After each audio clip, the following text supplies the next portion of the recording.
Thank you for staying with us.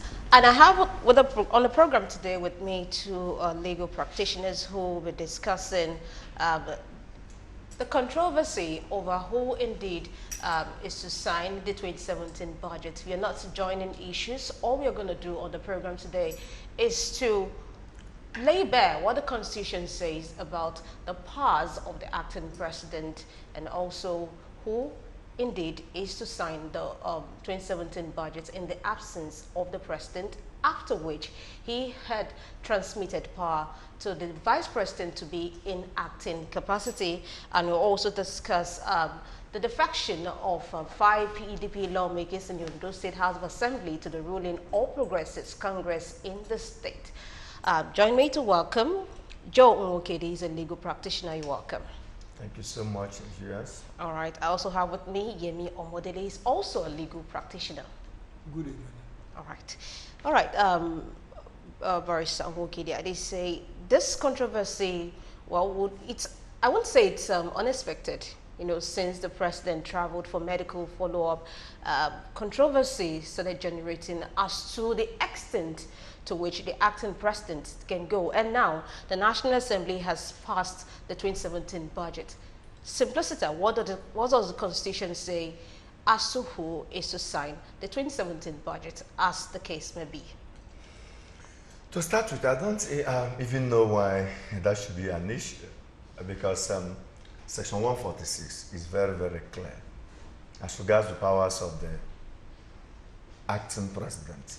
The section made it expressly clear that once a president transmits power to the vice president via a letter to the National Assembly, that he has done so, the vice president takes over the functions of the president.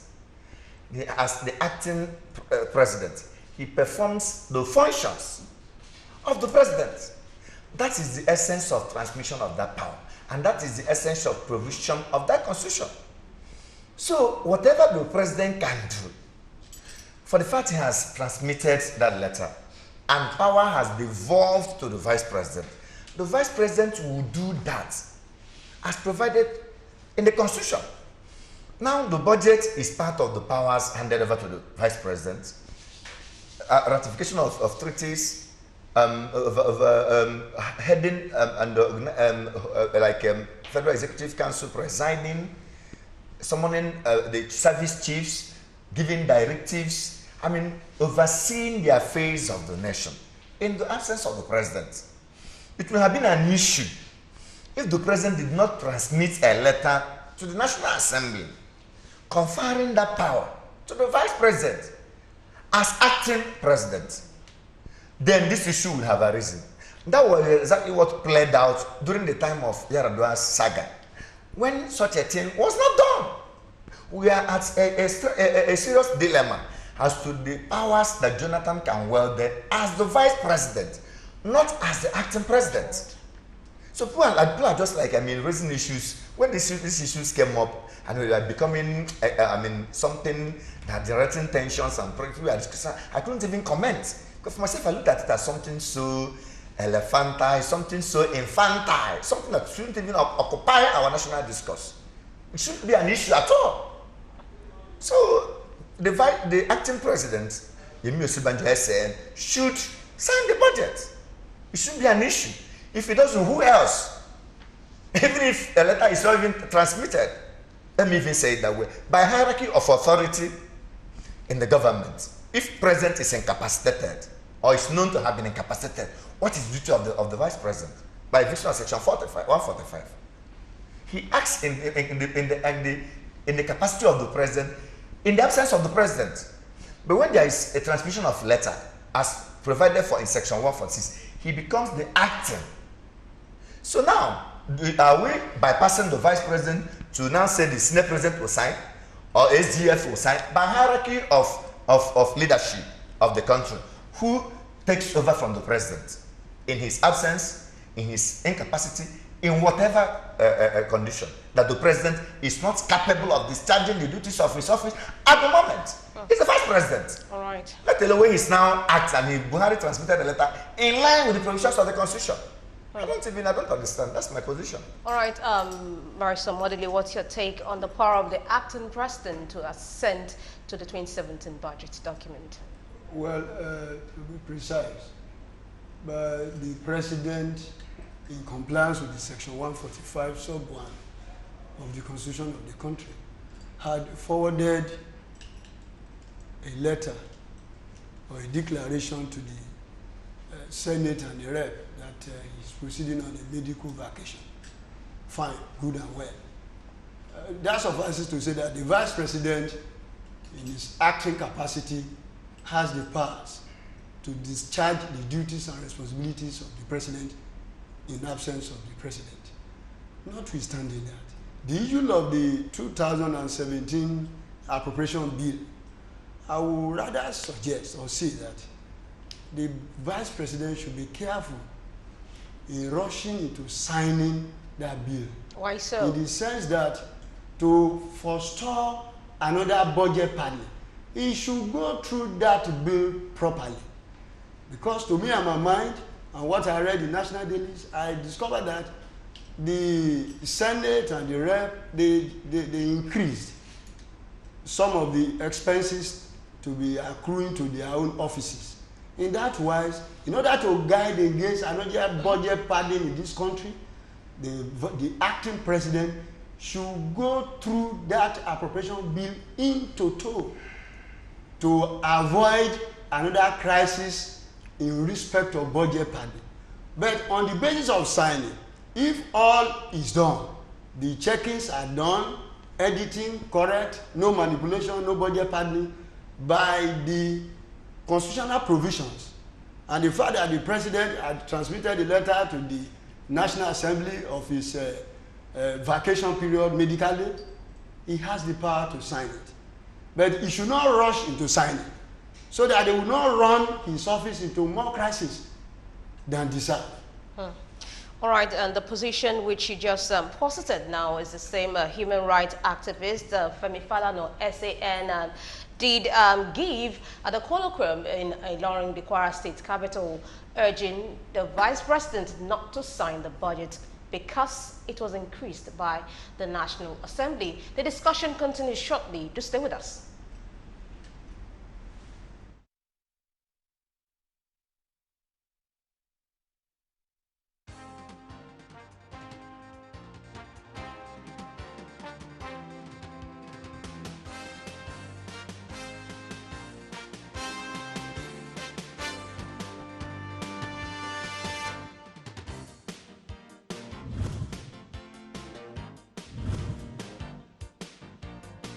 The All Progressives Congress APC has finally gained majority strength at the Ondo State House of Assembly.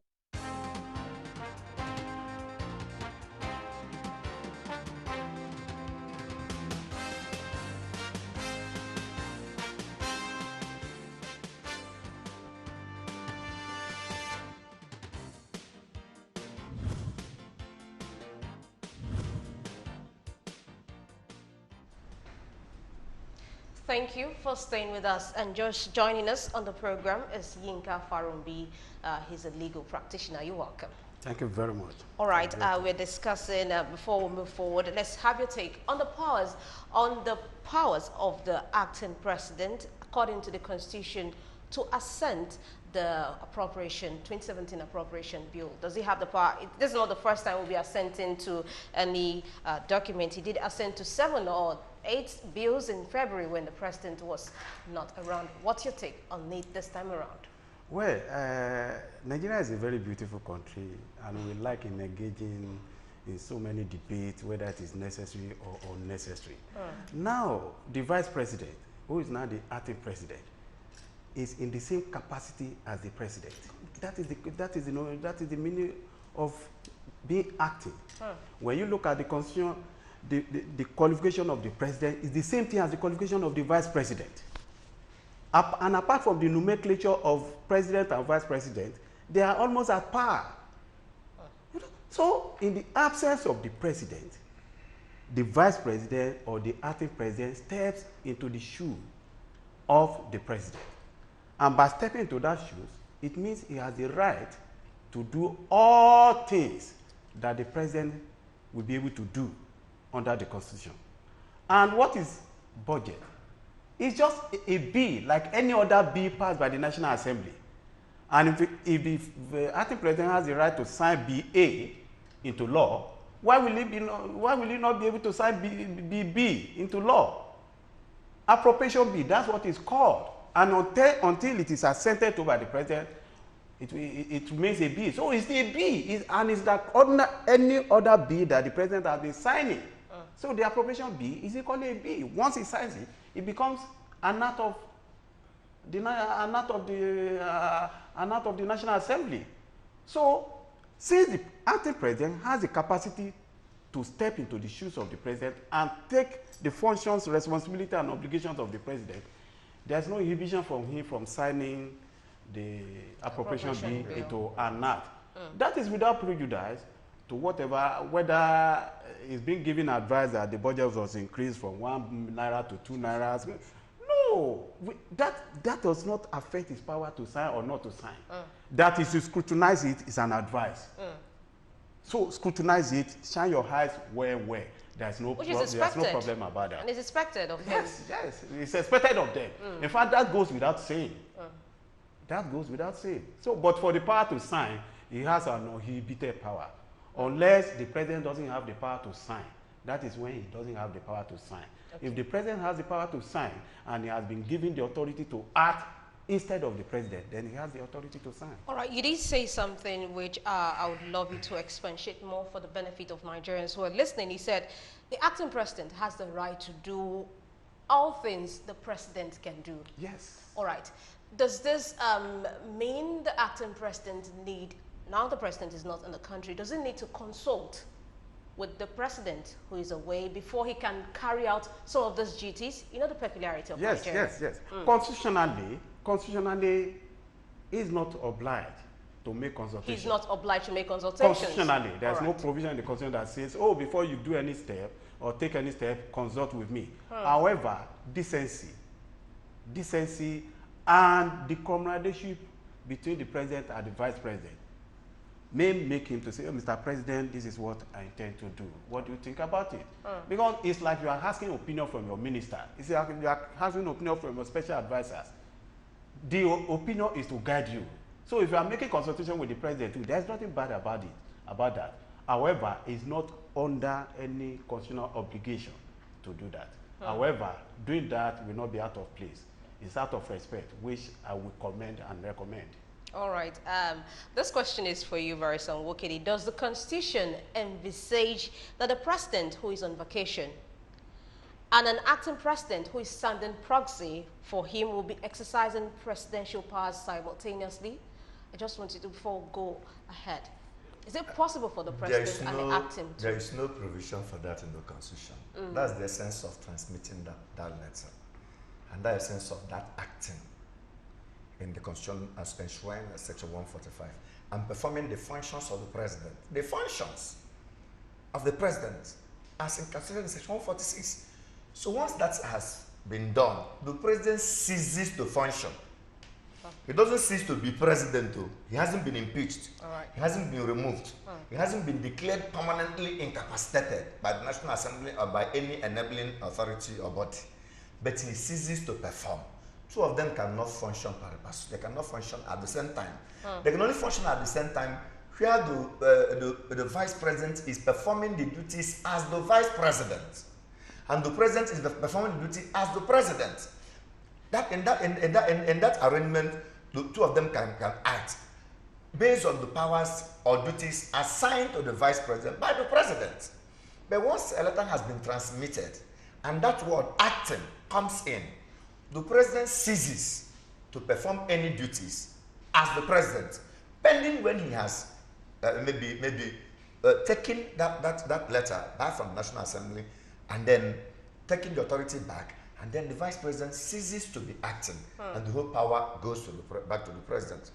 But from what my senior colleague said, he can only call the president, listen to the president as a mark of respect, as a mark of people carrying the same ticket the same party, the same obligation, the same manifesto, trying to achieve the same thing for the electorates.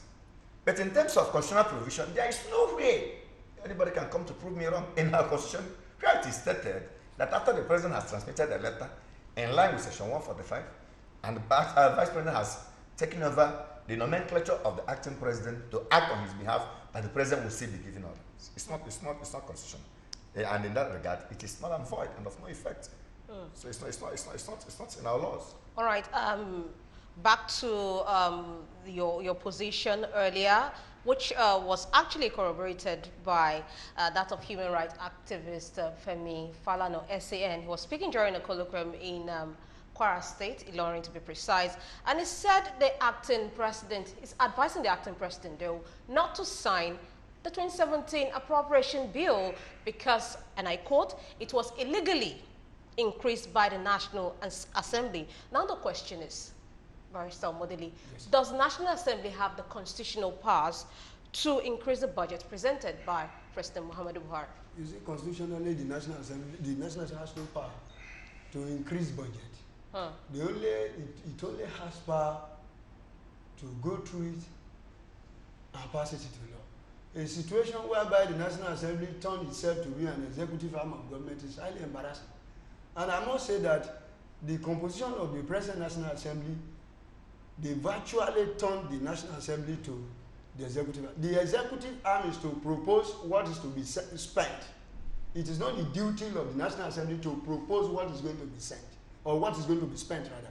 In the situation whereby a proposal is forwarded to the National Assembly, and the National Assembly now carry barrel and started increasing it, it is funny, it is strange, it is embarrassing.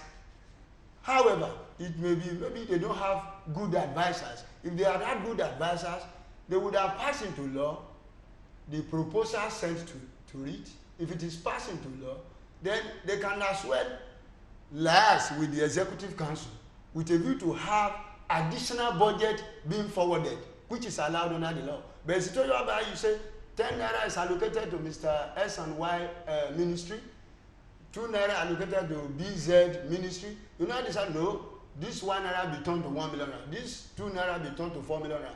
It is funny. It is funny. They have turned themselves to be accountant, auditor, budget the people that implement budget. It is funny. It is unacceptable, because if you look at it very well, with what I read in the national database, if it is true that the money to be expended on the National Assembly were increased, why is it that it is only the money to be expended on the National Assembly that were increased? What about the Ministry of Education? What about the Health? What about the Ministry of Justice? Those ones were not increased. They were increasing the one that will affect them. It seems to me that these people, they are just in the National Assembly there primarily to take care of themselves and not to take care of Nigerians. If they are to take care of Nigerians, they are to consider the entire populace and not a segment. We voted them in. They are to represent us. Our interest should be primus inter pares in their mind, not their own interest should be primus inter pares to them. So the position as to the fact that the budget was one way or the other increased, that was why I suggested or advised that the acting president should go through the bill properly, in total, page to page, line to line, and not to rush into action, because when you rush, one may rush into problem. So slow and steady wins the race. All right, I see Barrister Farron being nodding there, but let me quickly go through the increase. The National Assembly increased the size of the 2017 appropriation bill proposed by the executive by 143 billion naira from 7.298 trillion to 7.441 trillion naira. The lawmakers increased statutory transfers to 434.4 billion naira from 419.02 billion naira, while the amount proposed for debt servicing was increased to 1.841 trillion naira from 1.66 trillion naira. The sinking fund for maturing bonds was retained at 177.4 billion naira, while non-debt recurrent expenditure was increased to 2.99 trillion naira from 2.98 trillion naira as contained in the budget proposal. The National Assembly also appropriated 2.174 trillion naira for development fund for capital expenditure, which is exclusive of capital expenditure in statutory transfers. The executive had proposed 2.24 trillion naira for capital expenditure, inclusive of capital in statutory transfers. Yes. Now back to the powers of the National Assembly to increase the budget proposal. What's your take, Barrister Farodi? Well, honestly, the present set of National Assembly we are having, with utmost respect to all of them, and with due respect, and with extreme soberness, I want to say it's been turned to theater of comedy. Very, very unfortunate. Now, it is the executive that is mandated to present the budget. The executive has sat down in their own wisdom, and as earmarked, we are expecting so amount of revenue this year, based on this benchmark, based on this, based on that. And we are going to spend amount of so based on this, based on that. On the strength of that, some people were invited to the National Assembly to come and defend the budget, which they did. It's either you are agreeing with the budget or you're not agreeing with the budget.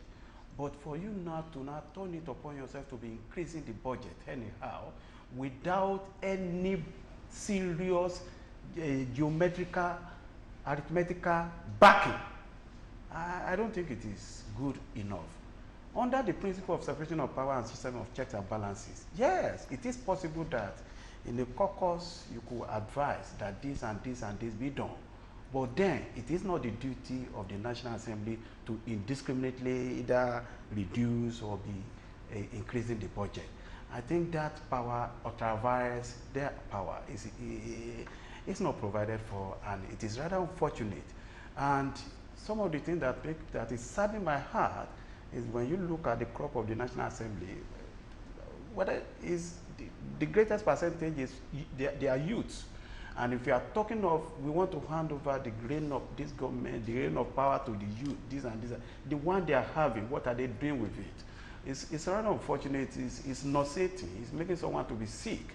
Now, at the National Assembly, yes, you could engage, call people from outside, please educate us in this area. Based on that education, you can't make consultation with the executive, but to increase and decrease at will, in according to your whims and caprices. It's not. Those who sat down for 6 months or thereabout, trying to look line by line, paragraph by paragraph at the budget, they know what they are doing. So when you increase, did you project where the excess fund will be raised from? Do you understand? This is because budget revenue must match expenditure. It's either there's going to be a little borrowing to be able to take care of the expenditure or whatever. But that is the duty of the executive, which executive might have been done. It's not the National Assembly to say, oh, this is 1 naira. Because this thing is important, I'm increasing it to 5 naira. When you increase it to 5 naira, the gap of 4 naira, where did you project that is going to be raised from? So this, honestly, there must be a working synergy between the National Assembly and the executive. And where that is perfectly done, we will have avoided all this kind of crisis. Don't let us think, most of them are thinking of themselves and themselves alone. They are thinking of their pocket and their pocket alone, not the interest of Nigeria. So unfortunate, so sad, so unbecoming. All right, Barrister Wokidi, what then is the essence of transmitting the appropriation bill to the National Assembly if they're just to be a rubber stamp at the end of the day? It's just to pass through them and come out again. What then is the essence of transmitting the budgets in the first place by the President to the National Assembly? The essence is to adhere to the principles of separation of powers. And for that, checks and balances should be in place. And for them to operate within the confines of the powers granted to them by the Constitution. It's not for them to be what they call it, drafters of the budget. They don't have the right to draft the budget. They don't have the right to determine what the budget will be. Their own is to like assess it, look at it. If they have any doubt, if there is anything that maybe didn't go down well with them, they'll make it known to the executive. That is, in most cases, you have a loggerhead between the executive arm of the government and the legislative arm of the government as to whether they will pass a budget or not. We have a stalemate during Okadibo Obasanjo's era when the National Assembly found certain things that they never, didn't go down well with them in the budget, and they decided not to pass it into law.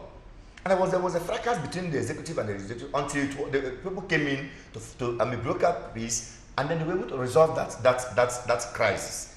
But the situation where you now usurp the powers of the executive to begin to amend, to begin to insert certain amounts of money into the budget prepared by the executive that considered all the necessary ingredients, all the necessary occurrences, all the elements, all the conditions, every aspect that will enable them to come up with a particular budget, with a particular amount of money to be assigned, allocated to a particular agency or body or group or project. You now decided on your own. For goodness sake, that is legislative rascality. They extended the boundaries as to what is provided in the Constitution, as regards the powers they have. They look at the budgets. If they have anything disgusting, if they have anything that didn't go down well with what they think as members of the National Assembly, that will look into things, vis-a-vis how to pass them into law, vis-a-vis how to issue queries, ask questions, make inquiries. That's what they're supposed to do. And not to begin to add. So they acted wrongly. So the essence of sending it to them is to adhere to that principle of separation of powers. Their own is to look at the powers of the executive. Look at when you nominate ministers, you go send ministers for them to like assess ministers. Do they determine who a minister will be? To go and bring their own ministers, to go and bring their own ambassadors, or to go and bring even their EFCC chairman. No, it's either they approve or they reject. That's where the power stops. So instead of adding and increasing the budget, you are saying they should have returned it to the executive. To the executive. And propose so things should be there. Okay. The national executive will look at it. If they find, if the reasons they are used, they consider them worthwhile, they can take care of those things and send back to them for them to ratify and pass. If the executive are like, this is not, we cannot do this, then they'll be allowed and they'll find a way to resolve it. Their own is to look at the budget, look at what was presented to them, assess it critically, and then make their own contributions there in terms of whether it suits the purpose of the overall interest of the nation, or whether it doesn't. Then they'll give their reasons. That's why you can see even during nomination, they may reject a candidate, the presidency executive go and bring another person, then approve that person. Their own is not to go and introduce. What they have done in the budget is just like saying, okay, we don't want this minister. We want like decorate him so and so. We on our own now, we decorate the minister, we decorate the ambassador, and now we tell him to go. No, they don't have the right to do that. So in simple terms, the National Assembly does not have that constitutional powers to add. Okay. To add or to even remove. They look at and then voice their opinion. All right. You're watching Democracy and the Rule of Law. We're discussing the powers of the president, acting president rather, Yemi Osinbajo, to assent to the 2017 appropriation bill. To be a part of this program, you can send a short message to this number, which will be displayed on the screen shortly. It is 081-21775-348. 081-21775-348, and you can also interact with us on our social media page and Facebook at www.facebook.com/Galaxy TV or on Twitter at Galaxy TV. All right, you still, I'm sure you're still going to hold the same position on the strength of what we just said, that the National Assembly has no right to add or subtract to the appropriation bill. What should the acting president do in this situation right now? And you remembering, this is the 5th month, and the 2017 budget is still there. Yeah, so certainly the budget is at the table of the acting president. Yeah. Now, as I earlier said, he with his team should go through it properly and do what is needful. Meanwhile, the essence of sending budget proposal to the National Assembly for ratification of passage into law is to enable the principle of checks and balances to work perfectly. Now, if the executive had proposed, let's say, 1 billion naira, and the National Assembly passes into law, and the president or the acting president signs it into law, the 1 billion naira passed into law by the National Assembly, what is expected of the National Assembly is to monitor the executive, how that money is spent, not to add to the 1 billion naira to 2 billion naira. So the essence is to bring about the principle of checks and balances, not to disrupt. So how do you check and balance without putting in something? How do you? I still trying to wrap my head around it. You see, we've had situations in this country, maybe you are aware of what they call a constituency, is it project? Constitution project, yeah. Now, if you are from a constituency, I'm also from a constituency. Now you discover that in some of these constituencies, nothing is done there by all these people who call themselves, they represent those constituencies. So those are that is one of the avenues in which the way and manner the money is spent is being monitored. If 1 billion naira is allocated for constituency project and it is discovered that nothing is done there, then the principle of checks and balances applies. But not that 1 billion naira is allocated for constituency project, you increase it to 3 billion naira. And this is a constituency project that will not even be done. So where is the 2 billion naira going to? 2 plus 1, 3. 3 billion naira is gone. So that means they are crying more than the bereaved. The National Assembly is crying more than the bereaved. The National Assembly is not the one generating money. The executive arm looks into manner and ways in which revenue comes in and earmark how we want this money to be spent, the one we will put in our reserve, the one we will use for this, the one we will use for that. Not that you just carry money and say you are going to spend 200 billion and the government cannot generate 100 billion. Then where are we going? There will be confusion. Now you say you increase the budget to the unnecessarily putting the executive under pressure. Under pressure. Now you increase the budget of Federal Ministry of Justice to 10 billion naira. Now the total money that the federal government proposed for the Federal Ministry of Justice is 7 billion naira. Now when you say 10 billion naira, the workers in the Federal Ministry of Justice will now be crying and say, we were given 10 billion naira budget. They've not done up to 4 billion. There will be strike here and there. There will be confusion. NSC will declare strike. TUC will declare its own. JUSON will declare its own. So where are we going? There will be confusion. So instead of us to go through the normal channel, our people are going through the backdoor channel. And take it from me, sir. I don't have the opportunity to see the said budget. If that budget is properly scrutinized by the experts in banking, in accountancy, in auditing, you will discover that the increment in that budget or in that appropriation bill now would have been done to favor the National Assembly members. And what if it was not done to favor the National Assembly members and the people they are representing? What if?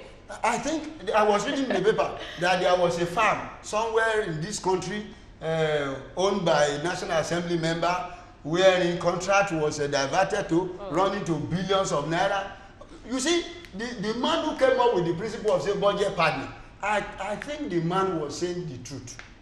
But it is funny in this country that thing was swept under carpet. It is unfair. It is unfair. And sweeping it under carpet it is also the handiwork of the National Assembly members. They frustrated the man. They even went to the extent of, I think they suspended him. He was suspended. 180 days. 180 days. So where are we going? Somebody is saying Mr. Nwokedi has put 10 million rand into his account. Chief Arobi should look at him. Chief Arobi said, no, that is not the way. They met all overnight, suspended Nwokedi. Where are we going? They should have investigated that allegation if it is genuine or not. But it was not done. They kept quiet. They suspended him. They even chased him away. The man said they were even trying to kill him. For what? What are they killing him for? If you know you are doing the true thing, you don't need to chastise anybody. So what they are doing in this country is wrong. If for instance, if the executive proposes, let's say 5 billion naira for the entire budget, and send it to National Assembly, National Assembly invited and interviewed the parastatals, the ministers to defend the budget. If the federal government now spend that money within 3 months, and the money is almost exhausted, the president has the constitutional power to forward additional budgets. As contained in the constitution. It is allowed. Why are they crying more than the bereaved? All right. Now the increment has been it has been done. It has been added to it. I asked the question: what if it was done in good faith? Most Nigerians will easily want to castigate the National Assembly. What if it was done in good faith? And now we've all agreed on this panel that they had no right to do so. What should have been the proper channel to go about it, to advise the executive to go about this increment, Barrister Farombi? Well, I love the slogan you use, that what if it is done in good faith? Well, there are a lot of times you do the right thing in the wrong way. So when you do the right thing in the wrong way, you're almost having the same result. It could be in good faith, there's no doubt about that. But what we are saying is that what is the essence of, and that's why, sorry to digress, when the workers are agitating that, oh, the minimum pay salary should be 50,000, it is 70,000, there's no problem in approving that. But what about the reality of having it paid? What is the essence of making increment that cannot be paid? So if you now increase the budget and there's no commensurate revenue to match it, what's the essence of increasing it? So now, as it is, the vice president, who is the acting president, is going to sit down and scrutinize it. And at the end of the day, if what they did is okay by him, he assents it. If he does not, if he just write back to the National Assembly, gentlemen of the National Assembly, I have constraints. Yeah, reservations. I have constraints in signing this bill into law as a result of so and so and so. He will make his analysis and give them his figures again. I mean, his statistics again. Because, like I said, you don't just increase without avenue where the fund will be generated. So that is very, very key. And as long as that is not done, there's no point just increasing anything. So, and like I said, there should be working synergy between the National Assembly and the executive. The purpose of taking the budget to them is for them to scrutinize it. There's no doubt about that. Call the necessary parastatal, the necessary ministry, the necessary minister, this and that, to defend those budgets. Yes, genuinely you can see area whereby you think, oh, a dime should be added, 1 naira should be added. You could make that observation, but you throw it back to the executive. It is the executive that will now look at it again, because budget is not an arbitrarity. The budget presented is not presented based on arbitrariness. It is presented based on projection of the revenue of the country. And projection of the expenses that is going to be made within that period. So it's not an arbitrarity unless work has not been done very well. So if work has been done very well, they present it, scrutinize it. Are you sure you are right in this way? Are you sure you are right in this way? Because after all, we have been agitating that. What are we, when you look at it, particularly under the military, the budget of the Ministry of Defense is almost times 2 of all other ministries. So, and we are now seeing, what are we defending that is so hard like that the budget should be increased? And that is when people say, look at education, look at healthcare, look at transportation, look at shelter. Those are the areas. Yes, the National Assembly could holistically look at those areas and say, oh, executive, we need more fund in this area. We need more participation in this area. We need more increment in this area. But then, they will now sit down and look at it. In the course of supplementary budget could be done, whereby it will take care of those observations of the National Assembly. But because we are working at cross purposes, the National Assembly want to shine, and the executive want to say we are in control. So it's not healthy for the development of this country. And I wonder what it is in it for Nigerians. Let us put the interest of the masses above every other consideration. Because We are, with due respect, and quote and unquote, we are dying in this country. Save us from dying. All right, let's take a look at some of your feedbacks. There's no name to this, but it's from Ikare in Ondo State. And the person says the acting president should take his time before he signs the budget. The National Assembly as a whole should be sanctioned for their repeated padding of the budget. Please do not call this line so I can get to your messages. Okay, there's no name to this. Pastor Isaac from Abulegba says, kudos to the legal practitioners. My question is,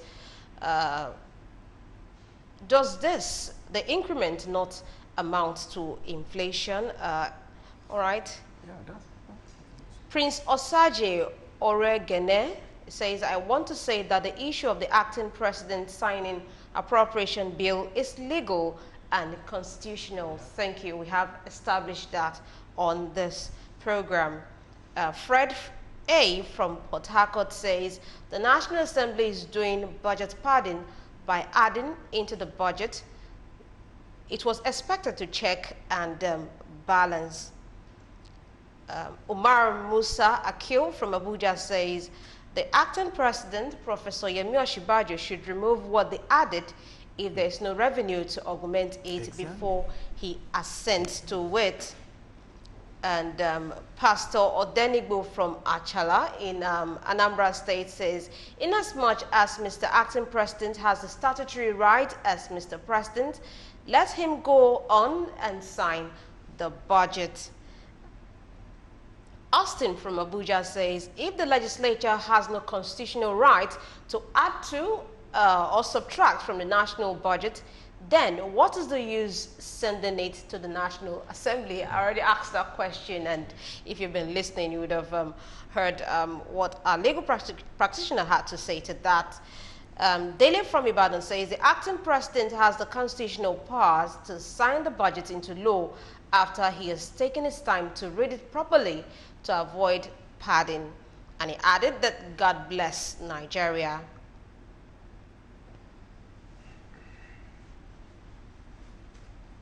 Sadiq from Zamfara State says, I am very, very worried and I am not happy what the Nigerian Senate are doing for their selfish interest against our budget. All right. Captain Oladele Robinson, retired from Egbeda, Lagos, says, well done, gentlemen. I agree with you absolutely on the action of the National Assembly is ultra-vires and unpatriotic. Thank you, Captain. Okay, there's no name today, but the person says, I overheard the Speaker of the House say that padding is not illegal. What is padding, and what is your take on the Speaker's statement? Okay, we'll get to that. David for Kufana, he didn't state where he sent this from, he said, on the issue of the 2017 appropriation bill passed by the National Assembly and transmitted to the acting president, what is the legal implication if the acting president assents to the bill? There's no legal implication to that if you've been listening so far. Okay. Prince Atta from Lekki says, corruption is the reason Nigeria is where it is today. This is not about the PDP or APC. It is about Nigerians who steal our collective wealth, live flamboyant lifestyles, and laugh when we say there is poverty or unemployment. Okay, thank you. All right. Prince Amande from Aja says, good afternoon and happy Sunday to you all.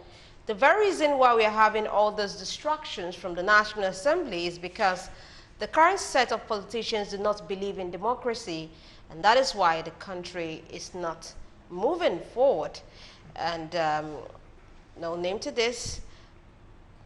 Barrister Ganiu Seiki from Lagos says the purpose of presenting budget to the National Assembly is to scrutinize it. It has the power to add or remove to the budget. If they don't have such power, I don't think the budget will be sent to them for any reason. That's Barrister Gani saying that you don't just send it to the president, to the National Assembly if they don't have any power. I not asked that same question. Are they just a rubber stamp? Let's go back into his opinion. Okay. I've cited the law to back it up. All right. Anthony Osogwe Zoo Road in Kano says, I agree with your panelists. What do you expect of our people, most of whom went to the National Assembly to enrich themselves and got the opposite? They look for ways to frustrate and stampede the executive. All right, okay. Let me try and get some more messages before we continue. We have so many coming in. Yes, Sadiq Adamu from Nasarawa State says the acting president should go through the budget very well to avoid padding of the budget. God bless Nigeria. I am very, very sure the acting president would adhere to this. All right. It's saying good day to your legal team, Barrister Nwokedi and the learned fellows. Please, I want to say that Falano has failed on this one. Acting president should have sent the 2017 budget. Well, you don't seem to get what we said about the human rights activist. What he advised the acting president to do is to be very careful before he has sent the budget. He should go through the budget because it has been increased by the National Assembly. So he should be wary before he go ahead to append the signature. And it's not saying he should not sign the budget. Exactly. It's the same thing we all are calling for. He should go through it properly before he appends his signature to the 2017 appropriation bill. Thank you very much for that message. Anyway, Sami from Ileife says the acting president should please sign the budget as soon as possible.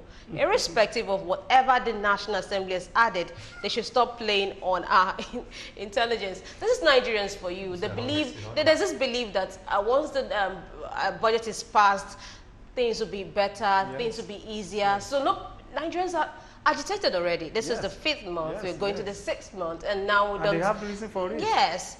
So is that call justified? You should just go ahead and sign it. Not time for dilly-dally, and let him just go ahead and sign it. Very Nwokedi. For the young man, he's just acting based on the spur of the moment. But that would be like creating a very dangerous precedent. We can't just, in as much as we sympathize with Nigerians based on the economic system, the challenges, and the other issues affecting the country presently, which I believe the government in power is working assiduously, according to what they've been telling us, to mitigate. We should not also be unaware of the fact that certain dangerous precedents should be avoided. Because you can't just pass anything into law because you want to act fast. You want to play to the gallery, you want to make everybody happy, you want to be on the record that you acted, within a short period of time in passing the budget. What of the results? Our major concern should be at the results. What do we intend to achieve with this budget? Like we have been, my learned colleagues have actually said here, are we even sure we have the revenue drive to actually, fund the budget? Are we going to create crisis? Because people are looking at the budget allocated to their ministry, to the parastatal, to the agency, and with that they'll be scrambling for the increase in their salaries, increase in their emoluments, increase in their allowances, increase in their lifestyle. All right. And when that is not coming, okay, I have to hold you. I have to hold you there. I have this interesting one. I sympathize with you, but you have to do the right thing. Yeah, I have this very interesting message here from Tony in Lagos. It says, the National Assembly has the constitutional powers unfettered to add or remove anything to the budget by itself. And said the budget is a law, referred them to sections 4, 59, 80, and 81 of the Constitution. Well, I will answer that by saying there is nobody is a monopoly of knowledge. So we could be guided. But I believe that the budget is, like I said, it's not a creation of one day. It is a creation of systemic thing over a period of time, when they will sit down, analyze the budget proposal, analyze the revenue that is due to the country, analyze the expenses that is due to the country, and send it. And before that is done, they might have done their own work very well. I do not believe they have the right to be increasing or decreasing, because they are not the one that will spend the money. They are not the one that will generate the fund. Can they increase revenue? Do they have analysis how revenue will be generated? So when you are increasing revenue, then that is when you can now say you can increase expenditure. But he has cited the provision of the Constitution. Let us look at it. But with due respect, I do not, and I stand to be corrected. That the National Assembly has the function of increasing and decreasing at will. Yes, Okay. I disagree with that commentator. Okay. It's like he misconstrued the law. It's not of legal mind. If you look at Section 4 of the Constitution, it's talking of legislative powers.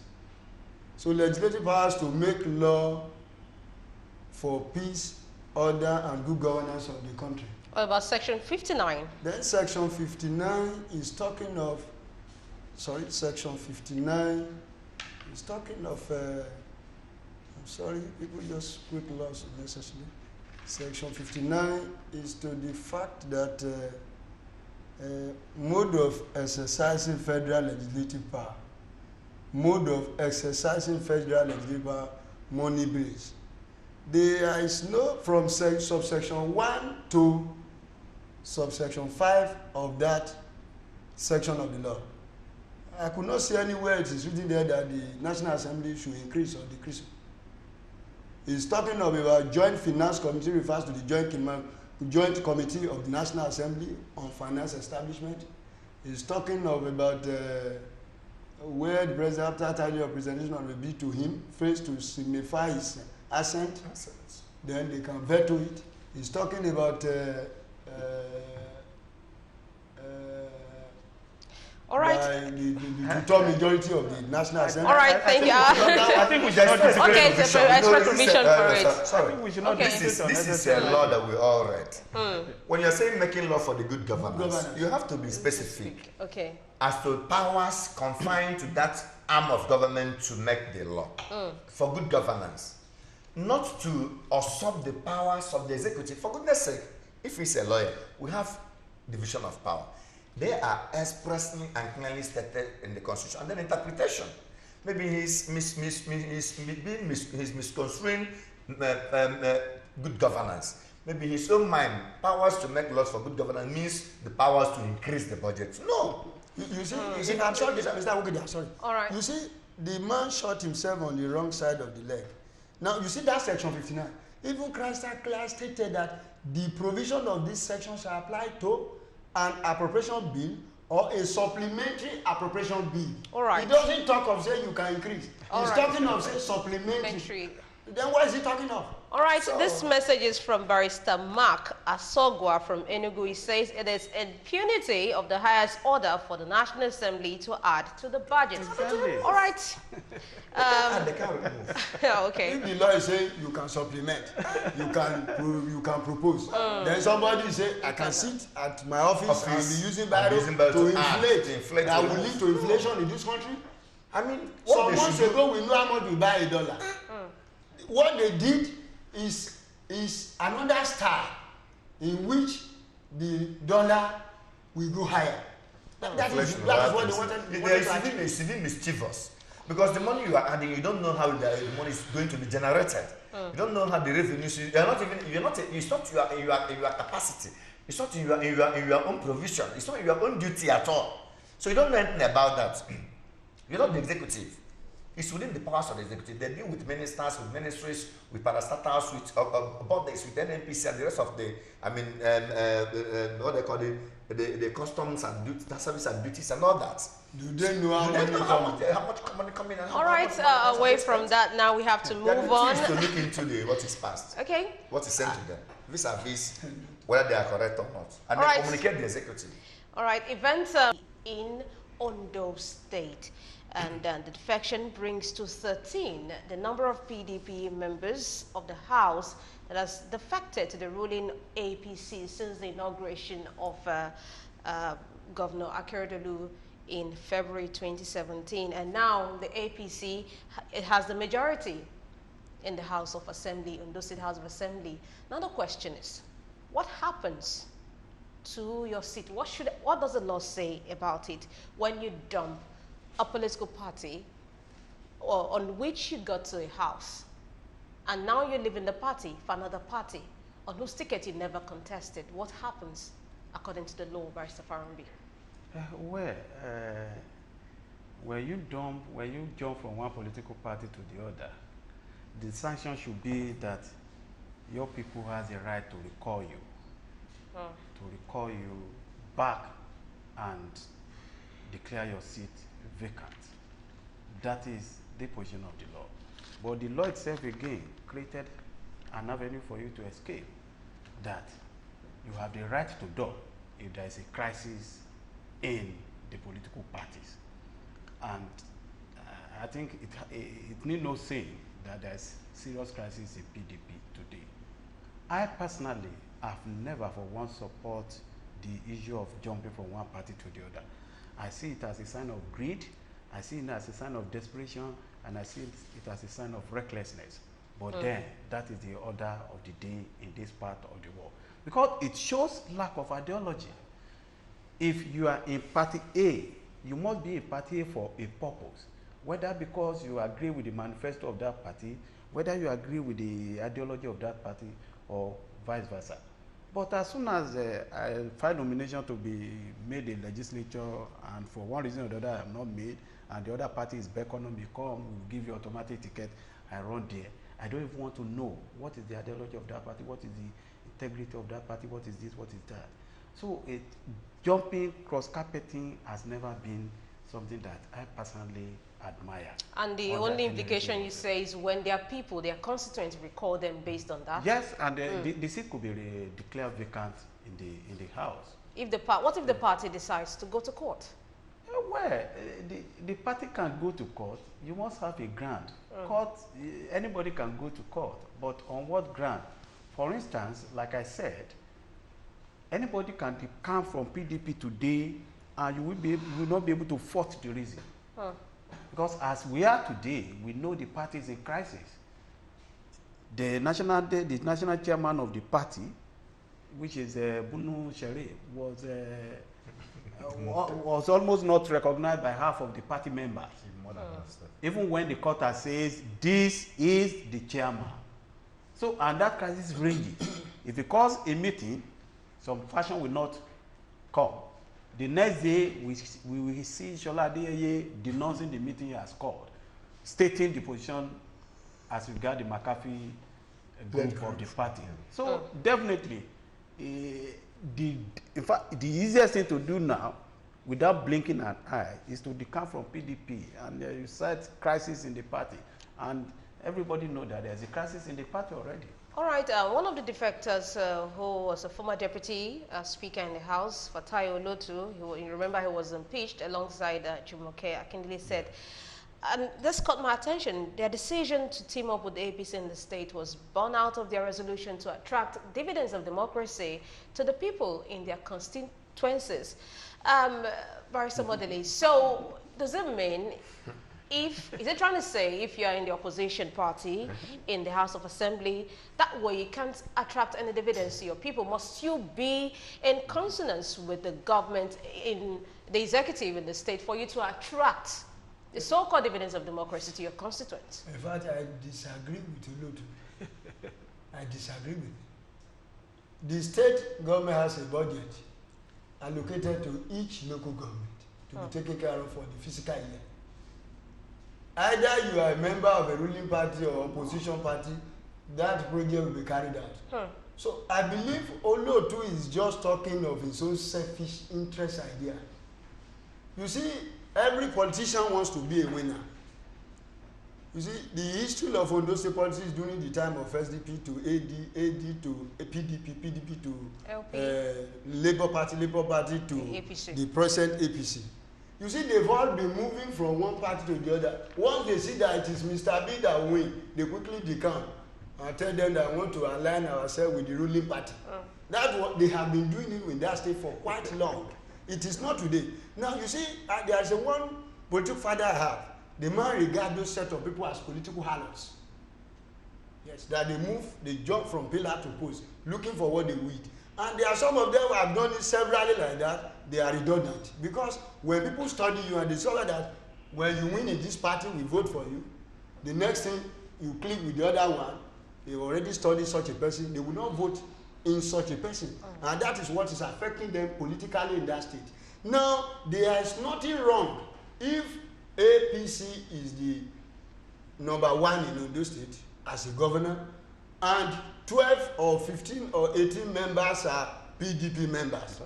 You see, such kind of level will bring about perfect governance in Ondo State. Let's say the opposition has the highest number in the House of Assembly, and the ruling party has the minority in the House of Assembly. Let me tell you, there will be perfect governance, because the governor will be scared of the House of Assembly. He will be ready to discharge the responsibility. But in a situation whereby all of them are his party members, they become what we call more or less political stooges. Now, all these decampees now, they cannot tell me that one way or the other they were not influenced. Now, having been influenced, you come back to my party, you met some people in that party. You cannot come and dictate for the persons you meet at all. So in that regard, they will not have speaking mouth in that party. They cannot dictate for the founding fathers of that political party in that state. Rather, they will keep quiet. Whatever we concur. Whatever they say, we concur. They will become what we call rubber stamping.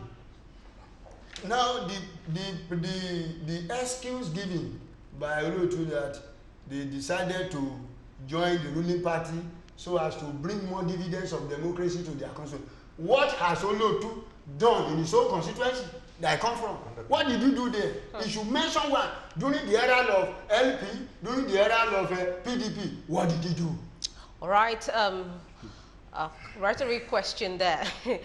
Barrister Wokidi, is it necessary or does it have an implication in a state where the opposition, we have the majority of the opposition in the House of Assembly and another party is in the executive? Does it have any way of distracting the governor or poses any hitch to him? For me, that's the best thing that can happen to any state. It would have been the best arrangement in any democratic dispensation. Well, it's hardly the situation in Nigeria. Why it is so? Because of a level of corruption and public fund amassment going on in our society. But the governors are always scared. They're always afraid of their actions and their evil deeds. That if they allow the opposition to control the State House of Assembly, that in one way or the other, they might investigate them. They might be asking some vital questions that might unravel so many illegal and illicit activities going on in the state. So in order to go to their beds and sleep with their eyes closed, they will always want to buy them into their political party, buy them into their fold, get them to become their slaves, get them to become their stooges. So whatever they do will just flow freely without any encumbrance, without any questioning. They will buy the speaker 100%. That's why in most states, local government election will not be conducted and the House will not discuss it. Governor will go on spending jamboree and the House will not question him. Governor will inflate the contracts awarded and the House will not even raise an eyebrow. Governor will, be living a kind of ostentatious life more than his income, putting states into serious crisis, owing salaries of workers for many months, and the House will not say anything. Because they've already eaten the king's meat. I call it the king's meat. That was eaten in the Bible that which only Daniel did not eat. That was why Daniel questioned certain wrongs in the Bible. In that, I don't know the kingdom. Sorry, where that happened in the Bible. But Daniel did not eat the king's meat. He refused to eat the meat, and he was able to question the king. They put him in the lion's den. Because when they go into that place, they eat the king's meat, and they will never talk again. And at the end of the day, democracy will suffer. People will not question the credibility, the performance, the results of the party in power, of the governor, of the person at the helm of affairs. Because the sense of democracy, the sense of checks and balances, the sense of having different political parties, is for a party to be in power and for another party to be an opposition, for a party to be a pillar and another one to be a caterpillar. So at every point in time, you'll be reminded of what you are doing wrong, I applauded where you have done right. And with that, the governor will be up and doing. But a situation where everybody will just join one party, I detest it so much. Sometimes it may see as if I have sympathy for PDP. In one of our platforms, I don't want to mention it here, they were like, Joe, you are saying, no, I don't have a sympathy for PDP, but I have sympathy for opposition. That I don't want us to kill our opposition. I want opposition to still be alive, so that they will be checkmating the excesses of the ruling government. That the best thing that can happen to any democratic dispensation is for there to be a dissenting voice. Whether they, I remember what Babangida said during the death of Ganfawemi. Even as a supreme military leader then, he said that anytime they want to pass and do anything, and they will always remember Lagos lawyer. What will he say? What will this Lagos lawyer say? Even with the guns, with bullets and everything they have, they always remember that Lagos lawyer. We cannot do this one, that Lagos lawyer will, because Ganfawemi was like a staunch opposition, their policies. And with that, even as a military man, that was what Baghdad said. Death of Ganfawemi when he was granting his speech as regards what he has to say about Ganfawemi. He said, even as supreme military leaders. So what do we gain by everybody, the campaign? Although PDP on their own, as the major position we have now, and the contrary is proved, should they put their house in order? Because the law is very, very clear. That's section 109, right? Yes. 109G or whatever. It's very clear. Once there is a division, not just a crisis, a division. Because crisis, once you don't, we still have one party chairman, one party treasurer, one party leader, whatever. That may be crisis. But in PDP, we have division. We have faction. Amadou Sherif and Makafia, whatever. Since that opposition APC emerged as a ruling party, PDP has found it so difficult to put their hands together. So they are the one that open their doors for people to be exited and trust Nigerians. They don't want to fight. That is what we have to give to Asiwaju Bola Tinubu of Lagos State. He kept fighting and fighting and fighting, and I derive a kind of satisfaction in that kind of attitude. We don't just go and grab something because it is cheap. You become honored when you fight a war and win. And people will crown you as a victor. Not when you get everything on the platter of gold, you are licking governor's nash because everything just jumped. No, stand in his face and tell Mr. Governor, you have done wrong. And today, governor will respect you. In fact, you will make the governor to apportion democratic dividend in your constituency. So as to shut your mouth. But when you have already aligned with the governor, what governor can do? But if you are no position, governor will want to like appease that constituency by shutting your mouth. All right, let's look at what people are saying. This is Joe from Iju. He says, as usual, these politicians are for where to make money.